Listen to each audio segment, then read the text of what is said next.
important esdeveniment en el qual abordarem conjuntament temes essencials que afecten la qualitat de vida de les persones dependents i les seves famílies. I benvinguts a este simposi sobre la dependència, jo també diria, i la inclusió. Des de l'ONG Solidaritat amb el Tercer Món varen rebre amb il·lusió i expectació la proposta que es va fer l'Associació Humanitat Nova de València per a fer este simposi a Tavernes. Ho comunicarem a l'Ajuntament i més en concret a la Regidoria d'Igualtat i Benestar Social, que també ho va veure interessant i tant Noelia com el seu equip de serveis socials apoyaren la idea i oferiren el seu suport des del principi.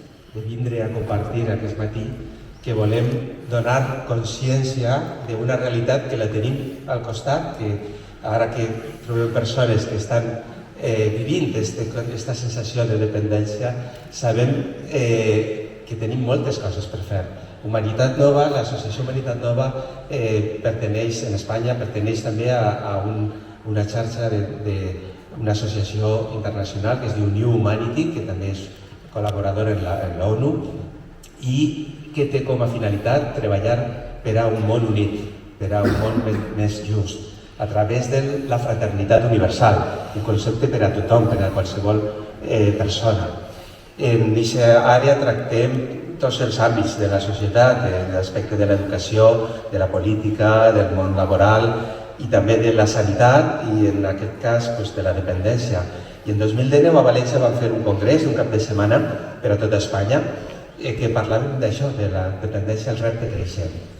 Vam pensar que això seria molt interessant donar aquesta oportunitat als grans amics que tenim en Tavernes i vam decidir, gràcies a l'ajuda de l'Ajuntament, de la regidoria, de Noelia, verdaderament una oportunitat espectacular per a poder tindre un espai com aquest. Persones en situació de dependència aspirant que les atenguérem i aquestes 80.000 persones no són 80.000 persones soles, són 80.000 famílies, perquè aquestes persones estan arrelades a la seva família. Per a poder atendre-les, què vam fer? Primer que res. Alguno se puede preguntar, ¿y qué pinta aquí en un simposio de dependencia una enfermera de hígado, no? Y es que las palabras tan bonitas que ha dicho el doctor Guinot al principio, todos somos, al final es que todos somos dependientes en algún aspecto de nuestra vida de los demás. Solo que trobem el Centre Ocupacional La Valldigna, que depèn de la Fundació Impera Valldigna, la qual és una entitat sense ànim de lucre que va ser constituïda per a dur a terme la promoció i integració de les persones amb discapacitat intel·lectual de la Valldigna. La Fundació pretén treballar pels drets d'aquestes persones, oferir-les els recolzaments necessaris perquè puguin adaptar-se a les exigències de l'entorn. L'objectiu principal de la Fundació és millorar la qualitat de vida d'aquestes persones i, sobretot, també el pressupost de les seves famílies. Per a poder dur a terme aquesta missió, l'any 2016 va posar en funcionament el Centre Ocupacional La Valldigna, que és un recurs social destinat a l'atenció integral de les persones en situació de dependència. El Centre Ocupacional La Valldigna està autoritzat per a atendre a 41 persones amb discapacitat intel·lectual lleugera o moderada que estan en edat laboral però que no han pogut integrar-se en una empresa ordinària ni en un centre especial d'ocupació. Per atendre a les nostres persones usuàries, l'equip de professional del centre elabora una sèrie d'estratègies que responen de forma individual i personalitzada a les necessitats específiques de cada persona. En el centre ocupacional treballem 3 grans àrees. La primera és la teràpia ocupacional, però també no oblidem mai l'autonomia personal i l'autonomia social. La teràpia ocupacional té com a finalitat última aconseguir la integració laboral de les nostres persones en una empresa ordinària. Les nostres persones usuàries moltes d'elles tenen les suficients habilitats per desenvolupar un treball ocupacional i podrien ser integrades laboralment en una empresa ordinària. Però el problema no radica en la falta de capacitats o habilitats o destreses, sinó, la majoria de les vegades, radica en la falta d'habilitats socials i d'autogestió. És per això que al centre ocupacional donem moltíssima importància al que nosaltres anomenem tallers alternatius a la teràpia ocupacional, que estan dins de les àrees d'economia personal i social. Vaig a explicar-vos un poc quins són els tallers que estan donant a terme en el centre.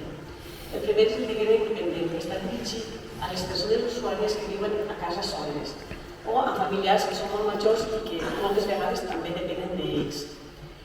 Les persones incloses en aquest taller, a banda de col·laborar en les tasques de neteja del centre, també realitzen el programa in situ, és a dir, acudixen en companyia d'un professional a les pròpies cases de les persones usuàries per detectar totes les carències que hi ha en la vivenda, tant de productes d'alimentació, de neteja, d'organització de les estances de la casa. Una vegada detectades les necessitats, que les aconsellem per tal que puguen suplir aquestes necessitats i aconsegueixen la major qualitat de vida.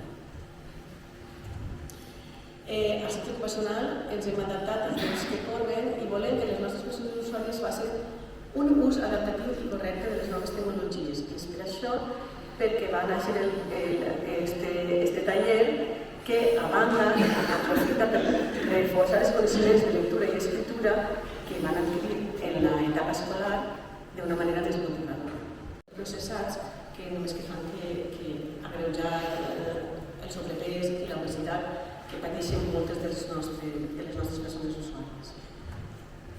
Al taller de premsa intentem plasmar totes les activitats i novetats que ocorreixen al centre, tant visites com viatges, els noms lliures que ens porten les empreses, esdeveniments locals, events en els que participem, col·laboracions amb altres entitats, etc. Pretenem treure un full informatiu amb totes aquestes novetats que seran lliurades a les famílies també perquè coneguem millor el funcionament del centre. El taller d'arts escèniques és un espai on les nostres persones usuàries poden desenvolupar la seva creativitat i manifestar les seves emocions a través del muntatge de coreografies, escenificacions i tècniques d'expressió corporal. Però asseguro que el resultat és fantàstic. El taller d'estètica i imatge personal va néixer perquè nosaltres creiem que l'aparença externa és molt important i volem inculcar als nostres xicons i xicones la importància de que oferisquen sempre la seva millor imatge. Com assignem a cada xicon i xicona, a cada persona usuària als tallers? Doncs bé, des del primer moment en què a la persona usuària se li autoritza una plaça per part de la Conselleria d'Igualtat i Polítiques Inclusives, comença tota una tasca de recollida d'informació per tal de conèixer a la persona. A practicar esport. És en una d'aquestes sessions d'esport on va néixer un programa d'inclusió a través de l'esport en col·laboració amb el Col·legi Sant Josep Patronat. El profe d'Educació Física del Patronat ens va proposar aquest projecte i nosaltres vam acceptar. I el més gratificant és veure els llaços tan bonics de col·laboració, ajuda i complicitat que s'han creat entre els nostres usuaris i els alumnes de quart d'ESO d'aquest col·legi.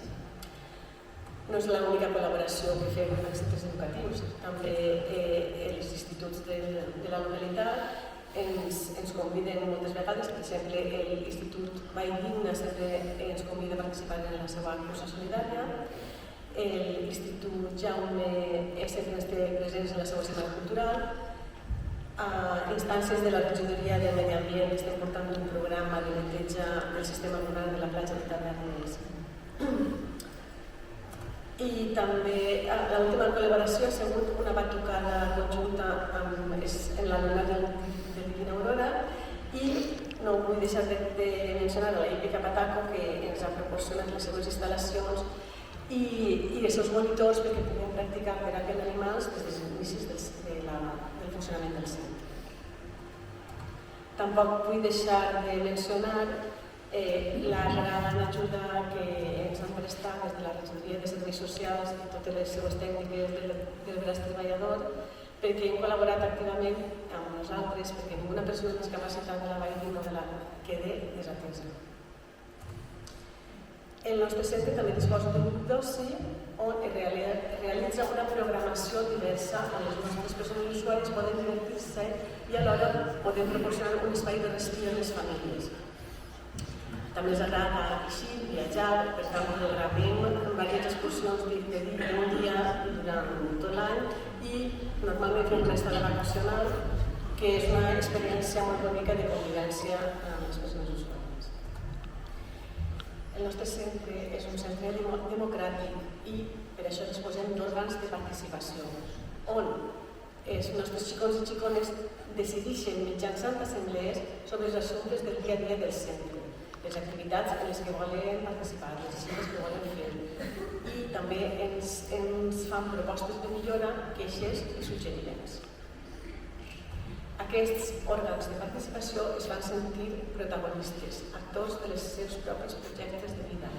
No oblidem que són persones amb les mateixes necessitats que qualsevol persona, tenen les mateixes necessitats que la resta de ciutadans. Des del centre el que pretenem és empoderar-les perquè puguen assumir drets i obligacions i caminen cap a una vida més plena.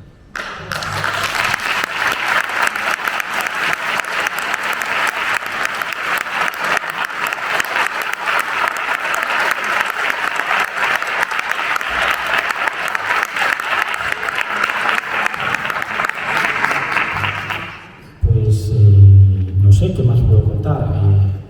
He viajado por los 5 continentes, he podido conocer muchas situaciones, algunas complicadas, y que gracias al deporte muchas personas han superado muchas situaciones, ¿no? Y luego pues he visto la evolución, una evolución terrible de que el deporte, soy plenamente convencido de que la actividad física y deportiva ayuda muchísimo a muchas personas a la inclusión social, y eso me lo he creído toda la vida y ahí estamos, ¿no? Luego pues he estado en 3 Juegos Paralímpicos, en varios Juegos Mundiales, he sido campeón paralímpico en 3 Juegos, tengo una vida a nivel deportivo muy plena, verdaderamente plena, y sobre todo que sigo haciendo deporte, porque el deporte hay que hacerlo a todas las edades. Luego, como hablabais de la interdependencia, pues durante muchos años, y se sigue haciendo, empezamos junto con Pilar Jabaloyas en la natación para el adulto mayor. Hemos trabajado con personas muy mayores en el mundo de la natación. Un poco este es el testimonio, es decir, que invito a todos a que veáis muchas actividades deportivas. Hoy en día pues el deporte adaptado, ya no solo la federación, sino tantos clubes deportivos, tantas entidades han ido desarrollando muchísimas actividades y el deporte está mucho más normalizado. Queda mucho por hacer en sensibilización social. Todavía hay parapléjicos, tetraplégicos u otras discapacidades que viven en un quinto sin ascensor, y con lo cual las actividades de la vida diaria se les complica y quedan cosas por hacer, como ya sabéis la gente que estáis trabajando en servicios sociales. Así que nada más, este es mi pequeño testimonio. Muchas gracias por todo y gracias.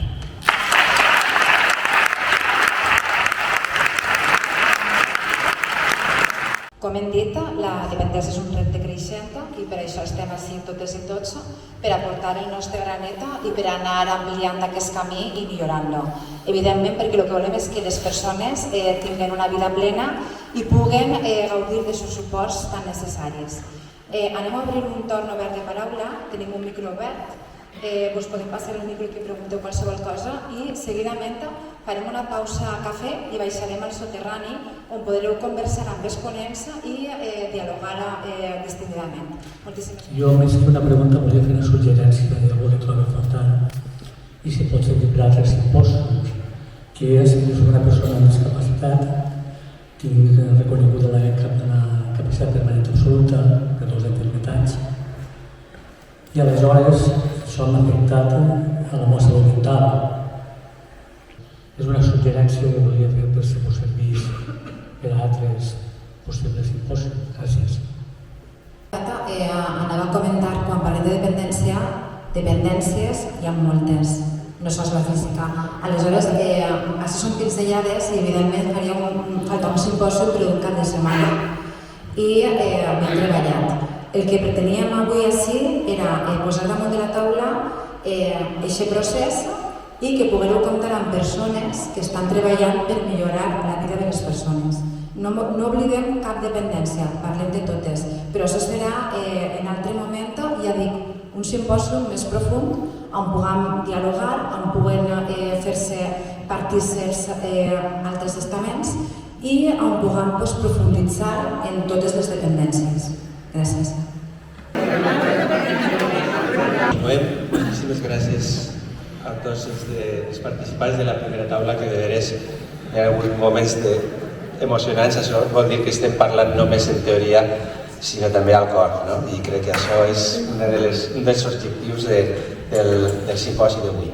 Ara continuem i tenim 4 ponents més, també en temps curtet, però anem fent, i tenim la sort de comptar amb Mari Carmen de Jorge Mesa, que és advocada, directiva de la secció de discapacitat del Col·legi d'Advocats de València. Ja ens dirà alguna cosa, però bueno, pateix l'estogènesi imperfecta, que va organitzar la primera associació en Espanya també. És a dir, sap molt bé el que és viure, ja veureu l'experiència que ens conta, però vol parlar de drets, i això és molt important. I després igual tenim a José Jiménez Aroca, que és el president de l'associació ADELA, de la Comunitat Valenciana, de l'esclerosi lateral amiotròfica, i estava comentant que també és molt important, perquè també no és com a president, sinó també com a persona que està vivint això, però igualment anem a parlar de drets, el dret a la vida independent, també el dret a aquesta ajuda necessària per a poder viure, no? I després participaran el senyor Gabriel Meli Sánchez, que és llicenciat en Educació Física i president de la Federació d'Esports Adaptats de la Comunitat Valenciana. Buenos días, ¿me escucháis bien? Sí. Vale, que normalmente tengo muy poquita voz. Tengo 10 minutos, entonces dar las gracias en primer lugar a Humanidad Nueva y sobre todo al Ayuntamiento de Tabernas por permitirme estar esta mañana con vosotros. No voy a hablar de los derechos de las personas con discapacidad y todo, que están regulados en la Convención de Naciones Unidas sobre derechos de las personas con discapacidad, que es de 2006, que está ratificado por España en el 2008 y que se consideran como derechos humanos y por tanto directamente invocables. Integremos en la sociedad, pues nuestra legislación no tiene en cuenta este criterio paternalista. Lo ha superado, pero no nuestra sociedad. Vemos a las personas con discapacidad con un criterio paternalista. Vamos a ayudar. Pobres discapacitados. Qué buenos son. Mira, el modelo social o el modelo que establece la Convención de Naciones Unidas y que además es el modelo que nuestra legislación, nuestra legislación actual establece, surge de dos conceptos, de las limitaciones que tiene la persona con discapacidad y la interacción de las barreras del entorno y de las barreras de las actitudes de primera o de segunda categoría. Gracias y creo que ya he agotado el tiempo por lo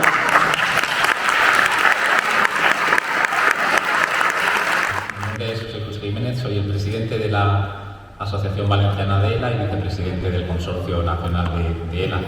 Bueno, primero agradecer a las autoridades y en especial a Noelia por contar con nosotros para para poder participar en esta jornada, poder trasladarle pues, cuál es la situación de nuestra enfermedad, hablarles un poquito de la asociación de Solidaridad, porque era más hablar de nosotros, y bueno, pues que conozcan un poco cuál es la situación en torno a la dependencia. Lo primero, voy a hablar en tercera persona de los enfermos de ELA.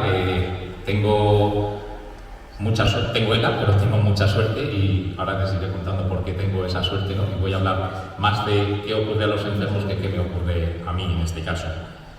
Para los que no lo conocen, la ELA es la tercera enfermedad neurodegenerativa. Nosotros no somos personas que tenemos una discapacidad determinada, parcial, que nos permite de una manera diferente llevar la vida adelante, sino que somos personas enfermas que nuestra enfermedad nos va discapacitando y nos lleva a un punto extremo, ¿no?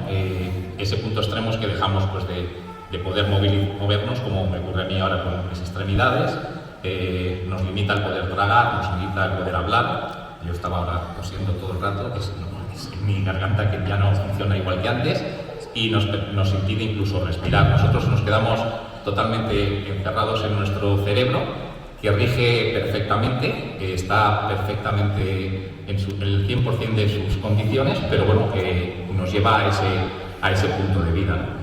Y bueno, pues como hemos ido hablando en varias de las ponencias, es otra forma de vivir diferente. La ELA, yo siempre digo, no es sinónimo de muerte. Nos invitan a multitud de actos como estos que hablan de la eutanasia. Estoy muy contento porque no voy a hablar de eutanasia. Y yo entre 3 y 5 años, que ahora hablaremos de eso también, que esa es nuestra reivindicación, y que bueno, pues que tomes esta pastilla y que intentes vivir lo más posible. Esto yo se lo deseo y lo pido a cualquiera de los que esté aquí, aunque no esté diagnosticado de la, que viva desde hoy y cada día al máximo, ¿no? Entonces ese impacto es muy muy grande, y bueno, pues eso implica que desde la asociación una de las actividades que hacemos es el programa psicosocial, y recibimos a las personas con un psicólogo. No hay psicólogos en la administración ahora mismo, la sanidad no nos ofrece, bueno, ofrece uno, pero a través de un programa con la Caixa, y entonces pues atendemos esa parte y atendemos la parte social, porque evidentemente dejas de poder trabajar, no tienes tu actividad, tus ingresos cambian, la fuente de ingresos cambia, pasas a tener unas necesidades de dependencia brutales que necesitan de recursos económicos, y esto, sinceramente, yo cuando me diagnosticaron, es que me sonaba chino, se lo aseguro. O sea, no me considero una persona muy extraña, ¿no? En ese sentido. Entonces, pues ahí es donde empieza a partir de todo esto es donde empieza nuestra lucha. Nosotros, como he dicho, tenemos entre 3 y 5 años de vida media desde que se diagnostica la enfermedad. Hoy en día en la Comunidad Valenciana se tarda 7 meses. Bon dia, jo soc Gabriel Melis i soc el president de la Federació d'Esports Adaptats de la Comunitat Valenciana. Porto 27 anys i realment des del 96, i realment el que faig, soc president des de fa uns mesos. He sigut el director tècnic i he desenvolupat diverses tarees des de la federació, però he sigut el director tècnic fins avui, perquè seguís sent el director tècnic. I la federació, el que ara veureu, el que hem fet o el que ja estem fent, realment és la continuació o és el continuar caminant en una llavor que Eugenio Jiménez va començar, la primera que va estar així a la primera taula, junt de Pilar Jabaloya, Amparo Juan i altra gent, i jo ara recull el testit i continuem en la llavor de la federació. La Federació d'Esports Adaptats, com qualsevol federació de la Comunitat Valenciana, som una entitat que complim per delegació funció de l'administració. És a dir, ens encarreguem de dur a terme programes, serveis per a desenvolupar l'esport per a persones amb discapacitat que ara veurem. A més, com a entitat, som un centre especial d'ocupació. És a dir, tenim dins del nostre objectiu, dins del nostre ADN, no només fomentar la pràctica esportiva on no hi ha grups, on no hi ha manifestacions federades, esportives, i sempre tenim que estar presents per a que la gent ens conegui. Dins de l'apartat de la part terapèutica, duem a terme el programa Nostre Esport, gràcies a un conveni de col·laboració de la Conselleria de Sanitat, la Conselleria de Benestar Social o Polítiques Inclusives i la Conselleria d'Educació, Cultura i Esport. I el que fem és afavorir que la gent que està tractada en centres d'atenció primària, en hospitals, en centres de salut o centres socials, aquelles persones que necessiten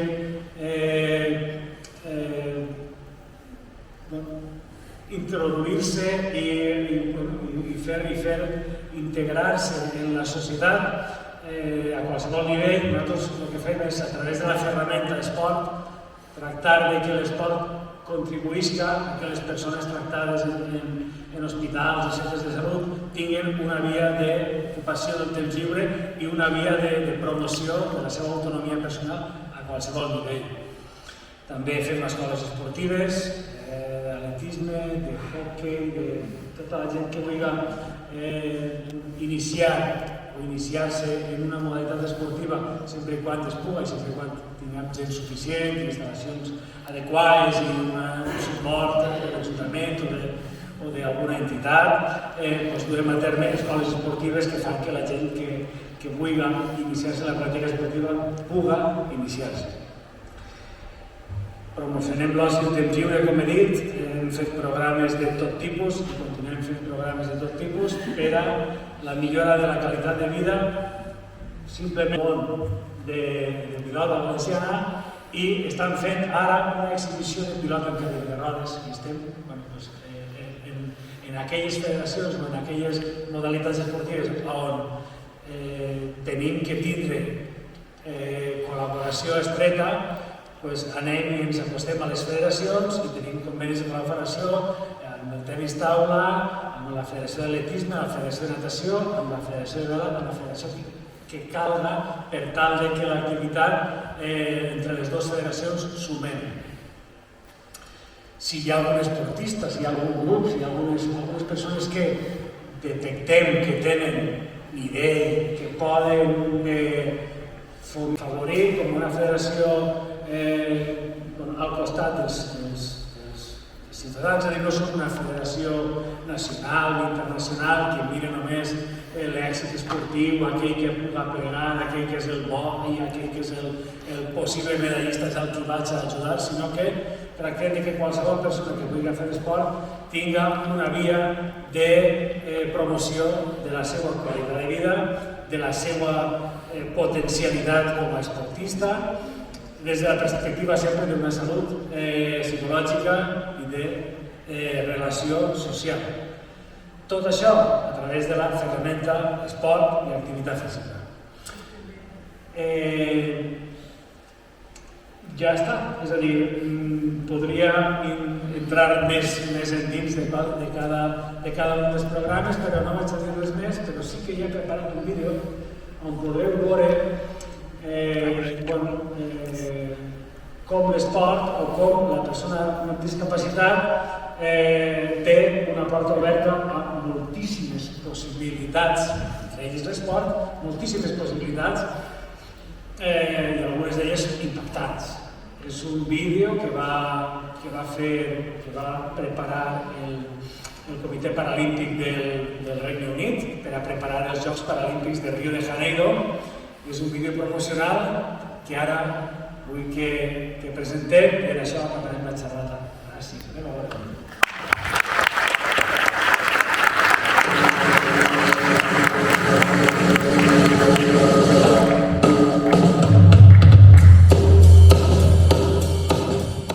You can't. Yes, I can! I can climb Everest. Yes, I can. I can fly here on Everest. Yes, I can. I was just born today. I can go all the way.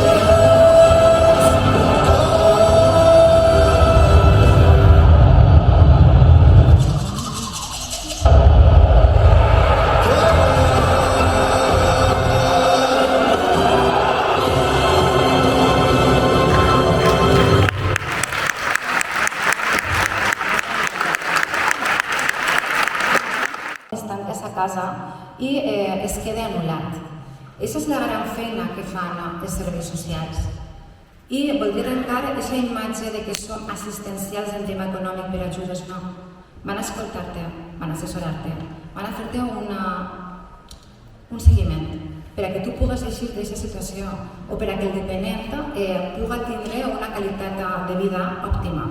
Que les seues tasques de vida diària puguen ser el més independents possibles.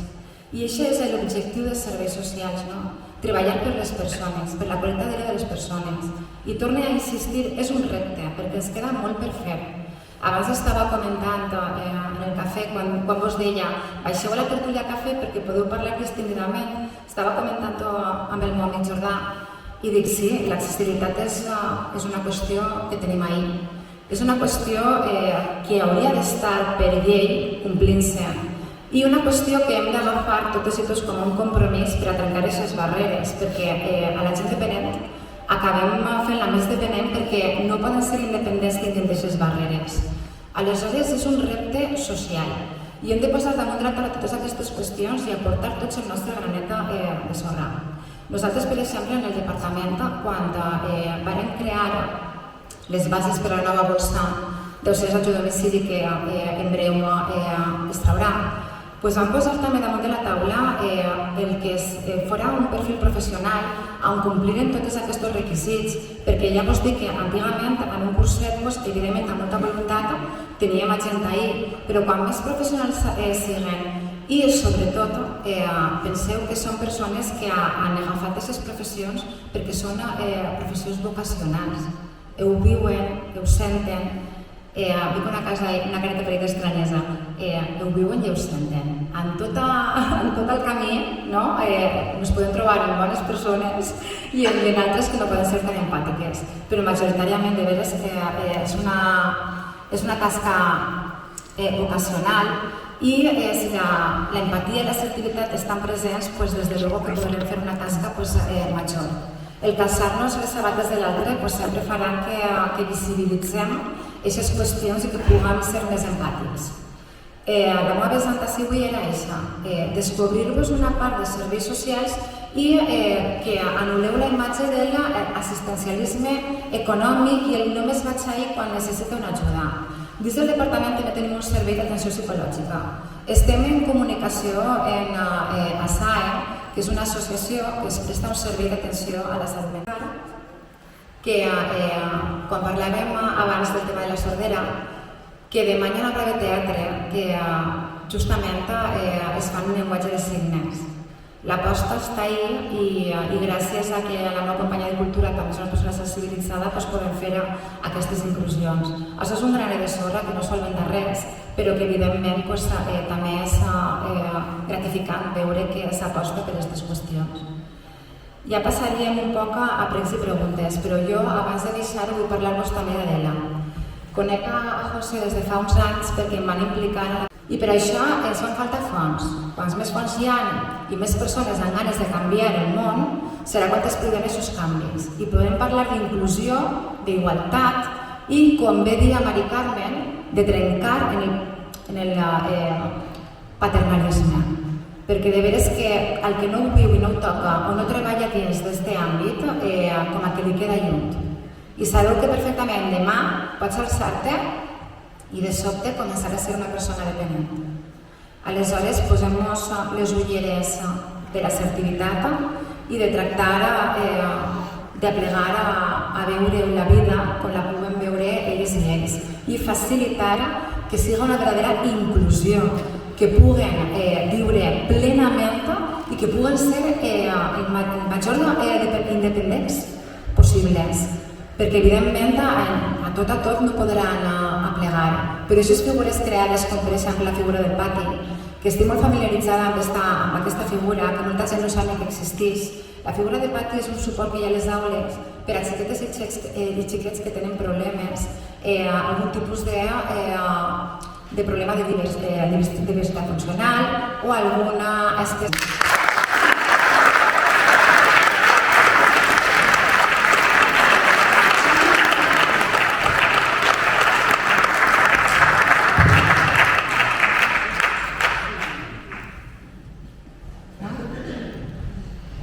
us pareix llegir, hem demanat a tots els ponents 2 idees claus de cadascuna d'elles i anem a repassar-les com conclusions. Te pareix?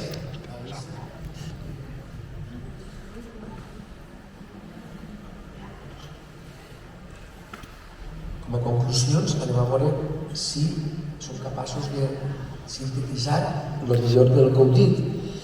Els serveis socials són el sistema de protecció, de l'escolta i afectes, de cuidar i mimar el cor amb cor.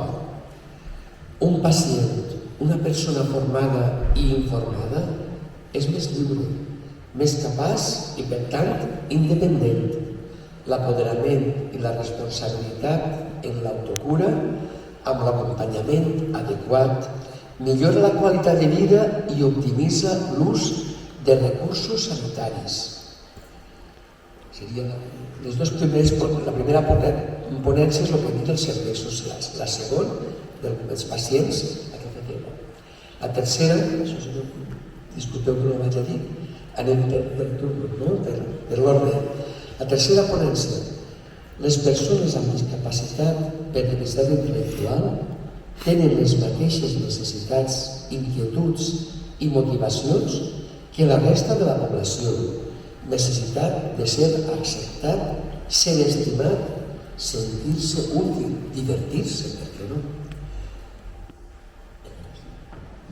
El model d'exercici físic i esports adaptats com a font de salut i benestar facilita a moltes persones amb discapacitat una eina extraordinària de participació i inclusió real i efectiva a la societat, amb històries de vida i superació exemplars com les que hem viscut.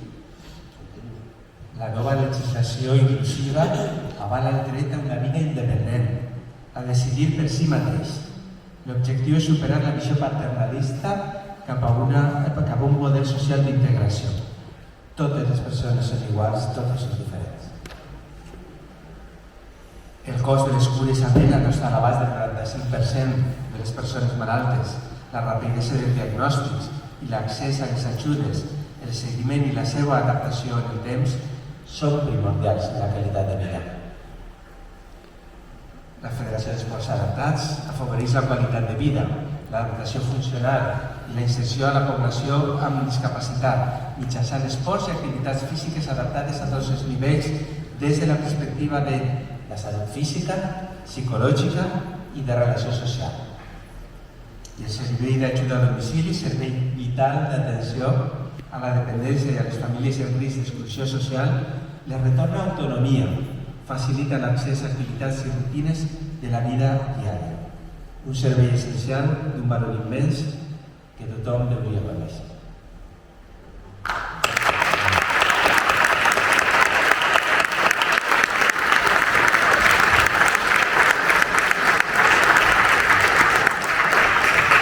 Fins ací el primer simpòsium al voltant de la dependència continua sent un repte, ens queda clar a totes i tots, i esperem poder dialogar i poder retroalimentar-nos amb una ponència amb més temps. Moltíssimes gràcies a totes i tots.